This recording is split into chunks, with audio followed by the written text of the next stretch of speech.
할렐루야. 반갑습니다. 비폰하고 잠깐 인사 좀 나누겠습니다. 감사합니다. 사랑합니다. 축복합니다. 제가 늘 우리 인생에 있어서 고민된 질문들을 스스로에게 하지요. 예수 그리스도는 내 인생 가운데 그분은 어떤 분이신가? 주님은 누구신가? 하는 질문입니다. 어제도 집에 돌아가서 집사람과 같이 이제 말씀을 같이 나누고 예수 그리스도는 누구이신가에 대한 고민을 깊이 하면서 주님 앞에 무릎을 꿇는 그런 시간들을 개인적으로 가졌습니다. 여러분에게 주님은 어떤 주님이십니까? 그분은 누구신가요? 우리 아이들에게 아빠가 왜 좋니? 이렇게 물어보면 대부분의 아이들이 대답 이렇게 합니다.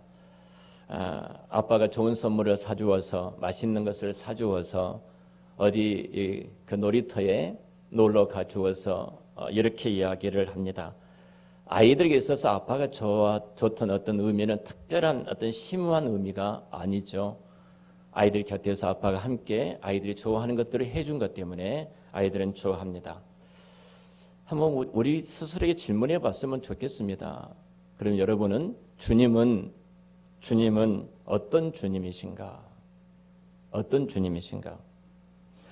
정말 우리 예수님께서 우리의 몸과 영혼을 다 드려서 당신께서 피로 값주고 사셨던 그 은혜를 너무나 소중하게 여겨 너무나 귀해서 정말 내 인생을 송두리째 다 드려 그 주님 앞에 드려지는 인생으로 우리가 하루하루 살아가고 있는지, 아니면 예수님은 여러분 인생 가운데 몇 등으로 찾아와 계십니까? 작자 미성의 글을 읽었습니다. 제가 이 글을 읽고 아침에 말씀을 나누었는데 일부 예배 드렸던 한 형제가 목사님이 주셨던 책 가운데 마치 그런 내용이 있어서 당신도 자기도 큰 감동을 받았다 이 말을 하더라고요. 내게 하나님은 3등입니다. 이 글입니다. 1등은 하고 싶은 일, 2등은 해야 하는 일, 그리고 3등은 하나님을 만나는 일. 여러분 하루하루 분주한 삶을 살아가면서 하나님은 몇 등 자리에 계시는가요? 그러면서 이런 말을 합니다. 하고 싶은 일을 다 하고 해야 하는 일도 다 마치고 그 후에 여유가 있으면 하나님을 만난다. 하나님은 3등입니다. 어려운 일이 생길 때도 하나님은 3등입니다. 1등은 내 힘으로 한번 해보고, 2등은 그래도 안 되면 가까이 있는 사람에게 도움을 달라 하고, 그나마도 안 될 때 하나님을 부릅니다. 하나님은 3등입니다. 그런데 말입니다. 하나님께 나는 1등입니다. 무슨 일이 있어도 내가 부르기만 하면 도와주십니다. 내가 괴로울 때는 만사를 제쳐놓고 달려와 주십니다. 아무도 내 곁에 없다는 생각이 들 때는 홀로 내 곁에 오셔서 나를 위로해 주시고 나를 격려해 주시고 나를 응원해 주시는 하나님 앞에 나는 늘 항상 1등이었습니다. 여러분 오늘 예배드릴 주님 앞에 나왔습니다. 일주일을 하나님께서 살아가시고 한날을 구별하여 당신의 백성들을 이 예배 자리에 부르신 겁니다. 하나님이 하나님의 백성들을 창조하신 중요 목적이 하나는 예배하는 자입니다. 여러분 일주일의 삶 가운데 가장 우선된 이 예배는 1등의 자리에 있었는가요? 아니면 3등의 자리에 있었습니까? 여러분 정말로 하나님이 여러분 인생 가운데 금년에는 1등이 되었으면 좋겠습니다. 동일하게 저에게도 하나님이 1등이 되기를 위해서 기도하고 있습니다. 만사를 제쳐놓고 만나고 작은 고비 때마다 어떤 것에 눈을 들기보다도 하나님 그분 앞에 먼저 무릎을 꿇고, 그리고 하나님은 내 인생 가운데 가장 1등의 자리에 계셨으면 합니다. 하나님께 내가 1등인 것처럼 저에게도 하나님이 1등이 되기를 원합니다. 2022년도 하나님이 그런 자리에 계시기를 축원합니다. 그럼 어디에서 우리가 예수님을 만날 수 있을까? 우리가 금년 1년을 출발을 하면서 믿음에 굳게 살아는 표를 가지고 교회가 출발을 했습니다. 자, 믿음이라는 것이 도대체 어떤 자리에 있는가? 믿음은 어떤 곳에 있는가? 하는 부분입니다. 오늘 이 여인에게 찾아와셨던 예수님이 그 해답을 우리에게 해주고 계시는데 이미 예수님은 저와 여러분 곁에 항상 계신 줄로 믿습니다. 요한복음 4장 4절에 성경이 이렇게 말합니다. 사마리아를 통과하여야 하겠는지라. 또 6절에도 보면 거기 또 야곱의 우물이 있더라. 예수께서 길 가시다가 피곤하여 우물 곁에 그들을 앉으신 때가 6시쯤 되었더라. 7절에도 보면은 사마리아 여자 한 사람이 물을 길러 왔음에 예수께서 물을 좀 달라 하시니, 이 말씀 보면은 예수님이 사마리아 여인을 찾아가시고 그 곁에 계신 것을 보게 되어집니다. 자, 예수님이 지금 본문의 배경을 잠깐 설명을 해드리죠. 남쪽 유다, 사해 바로 옆입니다. 자, 지도를 잠깐 띄워주시면 좋은데요. 남쪽의 사해 곁에가 유대인데요. 유대에서 갈릴리로 떠나십니다. 자, 유대에서 갈릴리를 떠나시는데요. 터치 한번 해주실래요? 유대에서 갈릴리를 떠나실 때 대부분이 유대인들은 사마리아를 통과를 하지 않지요. 그러니까 갈릴리와 유대는 중간 정도 사마리아가 있는데 사마리아를 통과하지 않고 유대 사람들이 갈릴리로 가시기 위해서는 요단강을 건너서 지금으로 말하면 요르단이죠. 요단강을 건너서 사마리아를 이렇게 비껴서 갈릴리로 돌아갑니다. 자, 지금으로 말씀을 드린다면 이렇게 할 수 있죠. 자, 대전이 갈릴리라면 천안이 사마리아 정도 될 겁니다. 그러니까 우리 경부고속도를 타고 서울에서 바로 천안을 통과해서 대전 가는 것이 아니라 대부분 당시 유대 사람들은 서해 고속도로를 통해서 천안을 거치지 않고 대전에 가는 형식입니다. 이렇게 간 것입니다. 자, 그런데 예수님께서 특별히 남쪽 유대에 계시다가 갈릴리로 떠나시려고 합니다. 이렇게 성경은 말씀을 하지요. 4장 3절에 유대를 떠나서 다시 갈릴리로 가실세 이렇게 말씀을 합니다. 자, 모든 짐을 다 갑자기 복음을 전하시다가 모든 짐을 다 꾸린 다음에 얘들아, 자, 우리 이제 갈릴리로 가자 이렇게 말씀합니다. 제자들은 당연히 갈릴리라는 것은 사마리아를 통과하기 때문에 유대인들이 배척한 그 땅, 버림받은 그 땅이고 그 땅은 어둠의 땅입니다. 그 땅을 통과하지 않고 다 이제 요단강을 건너서 이렇게 지금 요르단 사이를 지나가지고 갈릴리로 가실 줄 알았는데 예수님께서 사마리아를 통과해 가시는 겁니다. 자, 왜 예수님께서 유대를 떠나실까 하는 부분입니다. 4장 1절에 이렇게 성경 말합니다. 예수께서 제자를 삼고 세를 베푸시는 것이 요한보다 많다는 말을 바리새인들이 들은 줄을 주께서 아시는지라. 떠난 이유는 중요한 이유가 하나 있죠. 그것은 바리새인들 때문에 떠나게 되었더라 이렇게 말을 합니다. 다시 말하면 요한복음 1장 1절에 예수님께서 자기 백성들 가운데 찾아오셨습니다. 말씀이 육신이 되어 주님께서 자기 백성들 가운데 오셨지만 빛으로 오셨지만 빛이신 그 예수님을 자기 백성들이 거절하는 것이 요한복음의 출발이지요. 자, 당시에 이 모든 바리새인과 종교 지도자들 유대인들이 예수님을 거절했다는 겁니다. 배척을 당하신 겁니다. 자, 배척을 당하신 주님께서 당시에 배척하고 있는 사마리아로 들어가시겠다. 이것이 여러분 우연이라고 생각을 하시는 겁니까? 분명히 1절에 이렇게 말하죠. 자기 백성들을 세례를 베푸시고 많은 자들이 주께로 돌아와 예수님의 제자가 되어졌습니다. 그런데 그 백성들이 예수님을 싫어하는 것입니다. 그래서 예수님이 거기를 떠나신 겁니다. 예수님의 사역 가운데 거의 환영을 받지 대부분이 못하시죠. 늘 배척을 당하십니다. 그런데 주님은 이 배척한 그들을 배척을 그대로 배척하지 아니하시죠. 예수님을 치려고 하는 그 칼을 바꾸어서 구원의 화관으로 구원의 꽃바구니로 만들어 가신 것이 주님의 사역입니다. 보복하신 것이 아니라 배척했던 그 일이 오히려 구원을 이루어 가신 하나님의 사역이다. 창세기 50장 여러분 우리가 잘 아는 20절 말씀 보면은 요셉이 이제 아버지가 돌아가시고 나니까 그 형제들이 이렇게 생각을 하죠. 분명히 요셉이 아버지 때문에 그동안 우리를 해하지 못했는데 이제는 우리를 해하게 될 것이다. 그리고 벌벌 떨면서 요셉에게 찾아가서 빌지요. 그때 형제들에게 이렇게 말합니다. 형들이 나를 싫어하고 나를 죽이려고 했지만 그 형들이 나를 애굽의 노예로 애굽의 종으로 팔았지만 그 악을 하나님은 선하게 바꾸셔서 형제들과 우리 민족을 구원하는 구원의 도구로 삼으셨습니다. 여러분, 주님의 사역은 배척을 당하시지만 배척한 것으로 끝나버리신 것이 아니라 동일하게 또다시 구원의 길을 열어가시는 주님의 사역을 보게 됩니다. 자, 다시 한번 우리 주님처럼 당시 사마리아 사람들이 배척을 당했습니다. 사마리아는 특별히 더러운 땅입니다. 우리가 잘 아는 것처럼 사마리아 지역을 혐오하는데 유대인들이 아수르가 이스라엘 침공해 왔을 때 많은 이스라엘 백성들을 잡아가지요. 그리고 혼합 정책을 씁니다. 아수르 사람들이 집단으로 사마리아 지역에 이주하게 만듭니다. 이주하게 만들고 거기서 이스라엘 사람들과 함께 결혼을 해서 이제 한 어떤 민족들을 새로 만들어가고 있는 것을 보게 되어져요. 근데 이곳에서는 여호와와 아세라를 동시에 숨기는 우상을 숭배하는 땅이 되어버리고 순수한 유대 민족들이 바라볼 때는 이 민족은 버려진 더러운 땅이 되고 말았습니다.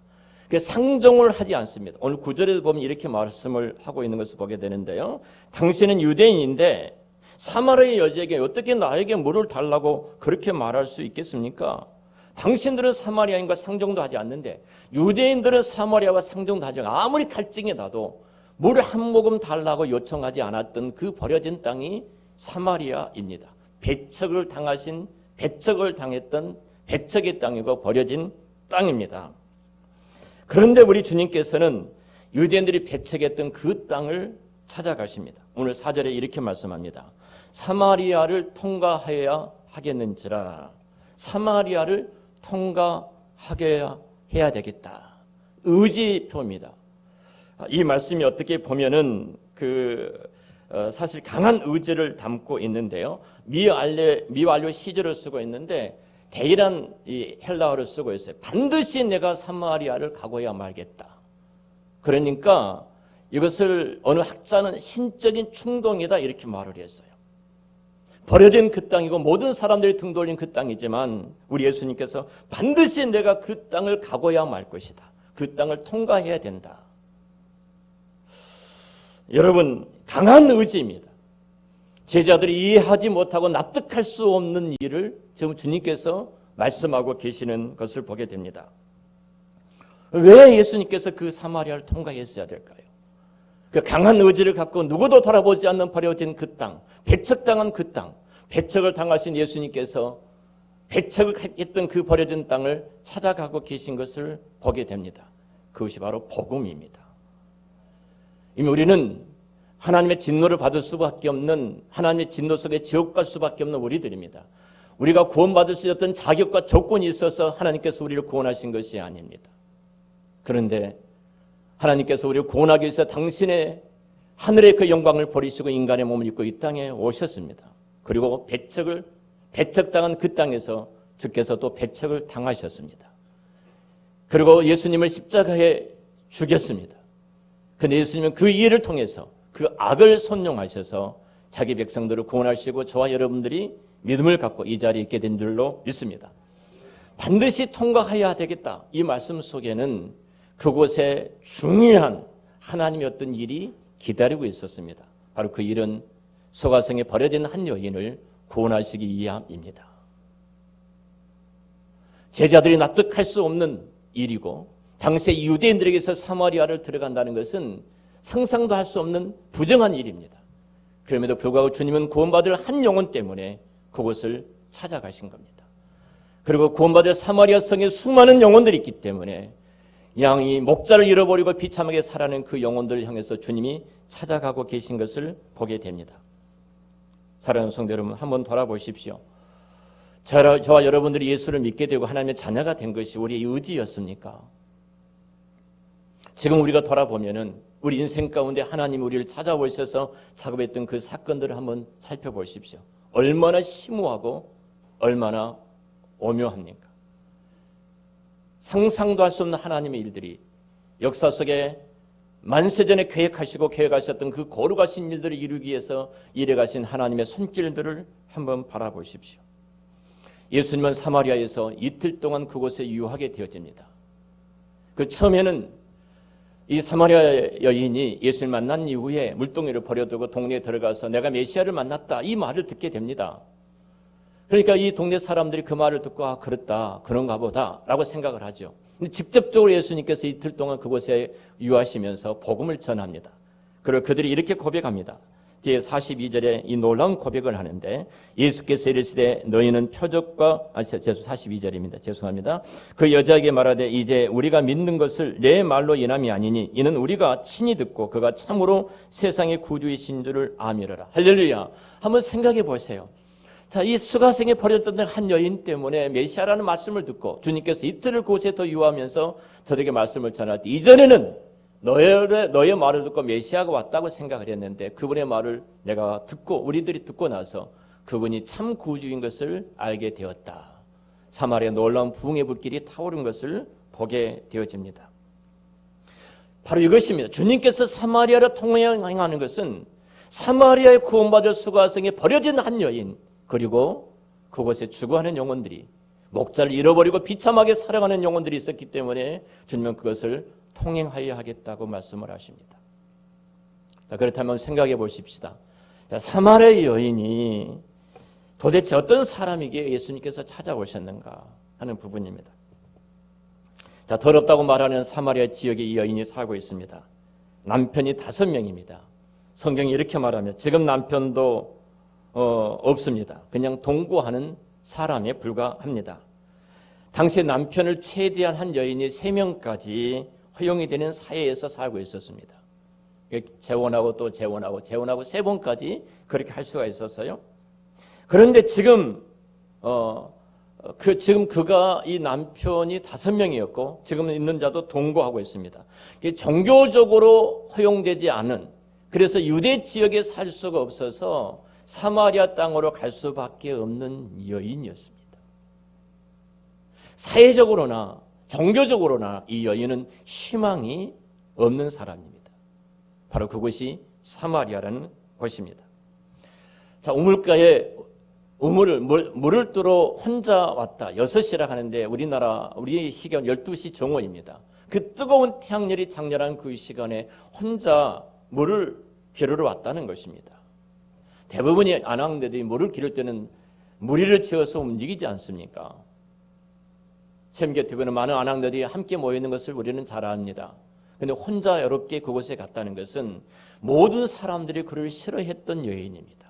등을 돌렸던 여인이고 정말로 외롭게 고통스럽게 살아갈 수밖에 없는 한 여인이었습니다. 그는 어찌 보면은 인간이 가질 수 있는 모든 문제를 다 갖고 있는 여인이 이 수가성의 이 여인이었습니다. 그런데 예수님께서 그 여인을 찾아가신 겁니다. 자, 여러분 만남의 순서도 한번 살펴보시길 바랍니다. 예수님께서 먼저 우물 곁에 계셨습니다. 우물 곁에 계셔서 그녀가 물을 기르러 오기까지 기다리셨습니다. 그리고 물을 기르러 왔던 그 여인을 만나십니다. 그리고 따뜻한 말로 내게 물 좀 달라 이렇게 요청하신 것을 보게 되어집니다. 먼저 와서 기다리고 계셨습니다. 주님이 그곳에 찾아가셨다는 사실입니다. 여러분 생각해 보십시다. 내가 예수 믿고 싶어서 예수를 믿었습니까? 목사가 되고 싶어서 목사가 소원을 내 마음속에 주셨지만 목사가 된 것입니까? 어제 오전사님께서 어떻게 목사가 되셨습니까? 저에게 이렇게 질문할 때 제가 간략하게 한 1분 정도 좀 이렇게 말씀을 드렸습니다. 우리의 의지와는 상관이 없습니다. 여러분 내가 자격이 있기 때문에 자격이 있기 때문에 예수님이 나를 찾아오셔서 만나주셨습니까? 어찌 보면 우리 인생은 실패했고 소위 세상의 눈으로 볼 때는 무너질 대로 무너져 버린 희망이 없는 자들이 우리들이 아니었습니까? 그런데 어찌 보면은 그런 우리들 세상 사람들이 손가락질하고 세상 사람이 등을 돌리고 희망이 없다고 하는 우리들 실패해서 좌절 속에 살아갈 수밖에 없는 어둠 속에 있었던 우리들입니다. 그런데 그런 우리들에게 주님이 먼저 찾아오신 줄로 믿습니다. 이것이 바로 우리 아버지께서 우리를 사랑하시는 하나님의 사랑입니다. 세상의 모든 종교는 인간의 필요에 의해서 사람이 그 신을 찾아갑니다. 그런데 기독교는 하나님이신 예수님께서 친히 인간을 찾아오신 종교가 기독교입니다. 지금 이미 우리들 곁에 와서 계십니다. 우리가 작고 연약한 모습으로 실패와 낙심으로 주저앉아 있을지도 모릅니다. 그런데 여전히 하나님의 눈으로 볼 때는 사랑스러운 자녀요, 예수님과 맞바꿀 정도로 존귀한 걸작품이요 창조의 왕관이 저와 여러분인 줄 믿습니다. 우리가 어떤 우연적인 상황 속에 겹쳐서 예수님을 믿는 것이 아닙니다. 먼저 주님께서 우리를 전파자를 먼저 우리 앞서서 보내주셨습니다. 그리고 그 전파자를 통해서 복음을 듣게 해주시고, 복음을 들었을지라도 우리는 마음은 닫고 있었는데 성령께서 우리의 마음을 감동하셔서 열어 예수를 구주와 주님으로 영접하게 해주셨습니다. 로마서 10장 14절 15절에 성경이 이렇게 말합니다. 그런즉 저희가 믿지 아니하는 자를 어찌 부르리요, 듣지도 못한 이를 어찌 믿으리요, 전파하는 자가 없이 어찌 들으리요, 보내심을 받지 아니하였으면 어찌 전파하리요라고 말합니다. 사랑하는 성도 여러분, 우리는 양들을 부르시는 목자의 음성을 듣고 여기에 나왔습니다. 우리의 의지로 하는 것이 아닙니다. 우리의 결단으로 하는 것도 아닙니다. 당신이 원하시는 때에 당신이 원하시는 사람들을 내게 보내주셔서 우리들이 예수를 믿어 하나님의 자녀가 되게 된 줄로 믿습니다. 말씀을 정리하겠습니다. 우리 주님이 배척을 당하셨습니다. 배척을 당하셔서 그 배척을 한 그들에게 다시 칼로 응징하신 것이 아니라 그 배척을 선용하여 하나님의 놀라운 버림받았던 배척당한 그 땅에 구원의 놀라운 경륜을 이루어 가신 것을 보게 됩니다. 하나님께서는 어떤 때 우리 악함마저라도 사용하셔서, 악한 것까지라도, 악한 마음이라도 사용하셔서 서문한 열매를 맺어가고 계셔요. 여러분, 그 하나님의 사랑 앞에 우리는 부들부들 떨 수밖에 없고 눈물을 흘릴 수밖에 없습니다. 하나님은 나의 게으름인데 그 게으름까지 선용하셔서 때로는 어떤 일을 구원하기도 하십니다. 내가 불신자하고 결혼하고 싶은 그 악한 마음이 내 마음속에 있어서 청년들이 때로는 불신자하고 그 악한 심정으로 결혼을 합니다. 하나님은 그 악한 심령을 선용하셔서 불신자를 구원해 가신 하나님의 손길을 아십니까? 개인적인 욕심이 빚은 악한 상황을 하나님께서는 역전하셔서 구원의 발판을 만들기도 하시고, 우리가 실수로 잘못 행하는 일까지라도 그걸 통해서 다른 일을 구원해 가시는 하나님의 놀라운 손길을 안다면 우리는 그 은혜가 얼마나 큰지를 다시 깨닫고 그 은혜 아래 들어갈 수밖에 없습니다. 우리 냉난방기 때문에 어제 잠깐 우리 전도사님들과 이야기를 나눴습니다. 근데 이 이야기를 하더라고요. 자기가 있는 그 회사에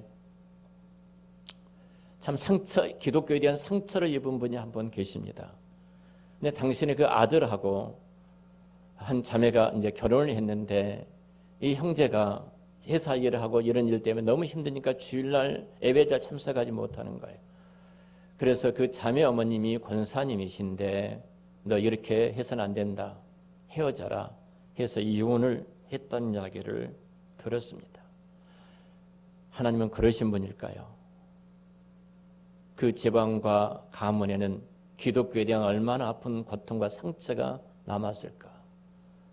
어떻든 예수 믿지 않는 그 형제가 좋아서 예수 믿는 자매가 악한 그런 마음, 주님이 원치 않는 마음으로 그 형제를 만날 수도 있습니다. 그런데 하나님은 그 일을 통해서 그 형제를 구원해 가시는 그 악한 것까지라 동원하셔서 선용하셔서 구원해 가신 하나님의 손길을 왜 우리가 그 위대하신 하나님을 보지 못할까요?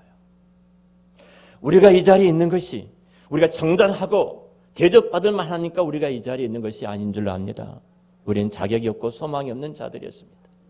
그런데 하나님은 우리의 그렇게 실수투성이고 문제투성이었던 우리들을 그것까지 선용하셔서 당신의 자녀가 되게 하시고 당신의 백성으로 삼으신 줄로 믿습니다. 이 하나님 우리가 어찌 찬양하지 않을 수 있습니까? 어찌 우리 생애를 다 들여서 감사하지 않을 수가 있겠습니까?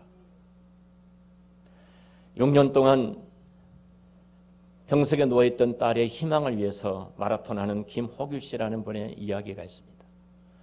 김호규 씨의 유일한 희망은 내가 마라톤을 하는 것은 딸에게 희망을 전해주는 것입니다. 처음에 마라톤을 시작을 합니다. 그 달리는 이유는 하나예요. 딸에게 희망의 메시지를 전해주기 위해서. 2달 만에 연습을 하고 20km를 안주를 합니다. 이를 악물고 달렸다고 합니다. 4개월이 되었을 때 42.195km를 다 달립니다. 그때 이렇게 말합니다.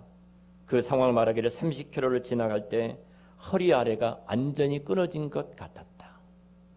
38km를 지점에 다리에 지가 나서 도로 위에서 뒹굴뒹굴 굴렀다. 그 통증으로 너무 고통스러워 지나간 앰뷸런스를 붙들고 그것을 차를 타고 그냥 포기하고 싶었다. 그때 딸의 얼굴이 떠올라왔다. 그리고 이를 악물고 결승선을 넘었다. 시간은 4시간 59분 42초 안주했다. 남들에 비해 2시간 배가 되는 가까운 시간을 내가 달렸다. 그리고 엉엉 울었다. 휴대전화를 찾아 가장 먼저 집에 누워있는 딸에게 전화를 했다. 아빠 해냈다.